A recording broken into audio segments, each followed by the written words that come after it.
Alright, so here we're going to have a bit of a closer up look of the V-twin diesel bike.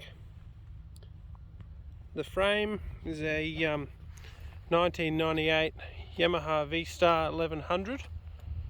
It's been completely unmodified apart from just a few brackets added to it, but absolutely no cutting or shutting. The engine is a 875cc twin cylinder diesel made by Yaikin. I believe it's also made by Punsun and a few other manufacturers in China. Thus far seems to be pretty reliable. It's got enough power to do the job.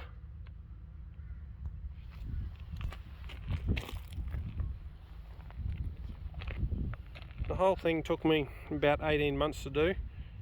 Probably could have taken a lot less time, but just with old COVID and a few other things in the way, it took parts a long time to come, so wasn't much we could do about it. It was originally black, but I went with a Honda Racing Red pearl metallic, and then a red candy over the top of it as well.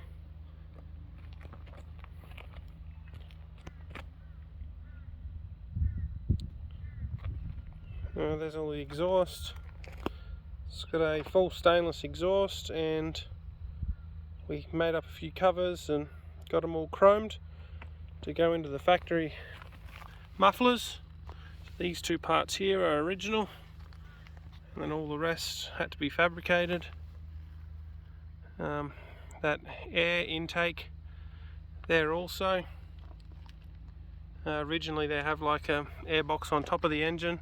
It's pretty crummy, so I took it off and made that one up. It's got a 3-inch K&N pod air filter, just a slimline one. All the brakes and everything are original. Had to be engineered, being that in Australia you can't just do whatever you want and throw it on the road. I would like to make up possibly some kind of other cover to go over there, because it still looks a bit Chinese. Maybe something that can be chromed, I'm not exactly sure.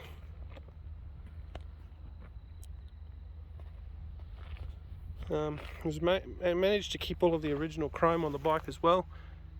So behind that one is the battery box and the regulator rectifier. It's all original. Didn't have to be modified. Down there you can see the jackshaft. It just runs a Comet 90D driven pulley and a Comet 94C duster clutch. Seems to work pretty good, but it's probably, to be honest, the biggest issue that I've had with the whole build is the belt slipping and becoming quite hot. I'm not sure what to do about it, but once it gets hot it doesn't grip as well and you lose a lot of acceleration.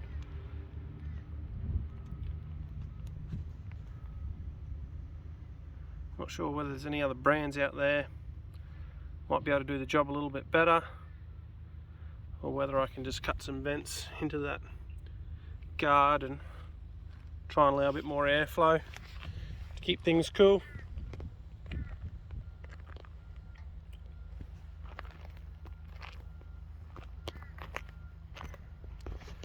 Here's a look at the jack shaft from this side.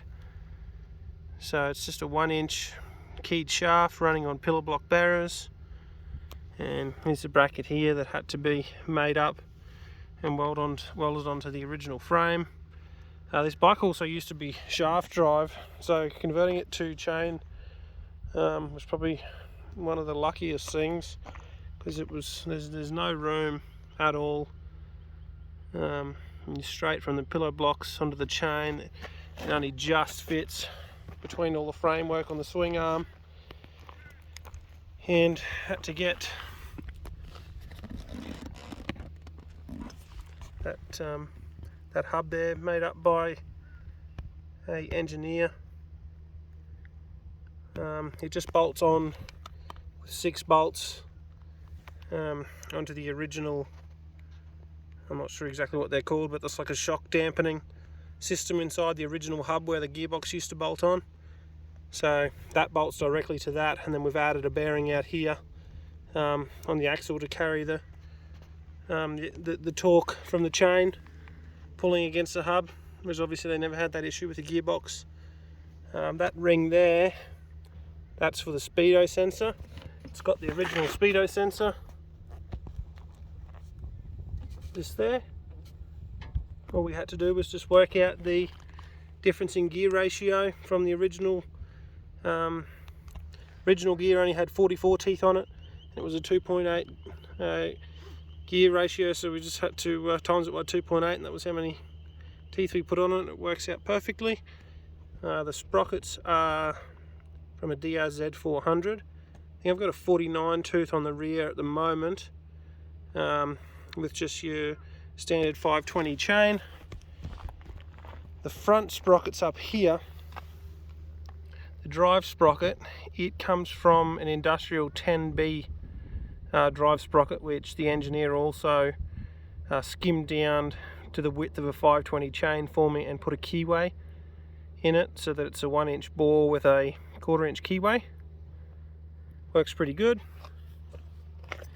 Another thing that had to be added was just a little bracket down there for your idle. They need a pretty sturdy stop against the throttle so that they'll idle properly. You can't just rely on the cable on these.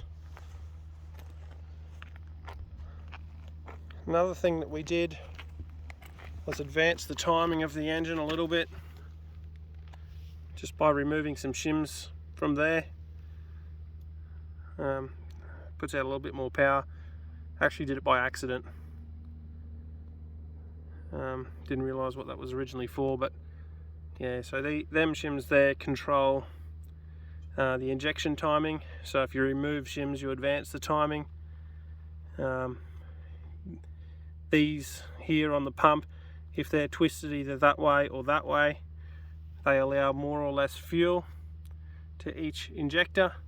And additionally, the shims in between there in the block, I believe that they do the same thing as the that way adjustment, but just more aggressively. So you can put a lot more fuel into them, but it already blows too much black smoke, so we definitely won't be doing that. For the mounting system, I've basically got some suspension bushes out of a car. I don't know what the model was, but some kind of Holden, because they were a shock bush that had the steel ring around the outside, so I just thought it'd be a bit sturdier. Basically mounted them inside some tubes, reused a bolt hole from the original frame, which is straight through there. It goes from one side of the frame to the other. It all ties in really nicely and holds it really strong. I've seen some people do it, but they just mount the engine on like air compressor mounts. It's never going to last, because the torque of the motor is always pulling the engine towards the driven unit. So you'll either lose efficiency and or they'll eventually break, whereas if these fail, there's still a bolt going straight through, so the engine can never become dislodged from the frame. So yeah, it's just a bottom mounting plate, and the engine just bolts down using its standard mounting points. Same on the back. If you can see down there, there's the first bush, there's the second one. I've just put those little M6 bolts in there as locators against the bush so that mounting plate can't go left or right. That one over there, the head snapped off. Did up a bit too tight. Those two bolts down there can also be used to push the engine forwards and sideways before tightening up the main mounting bolts, just to get the exact required measurement between the driven, or the drive pulley, and the driven. They've got to be fairly specific with your bolt length.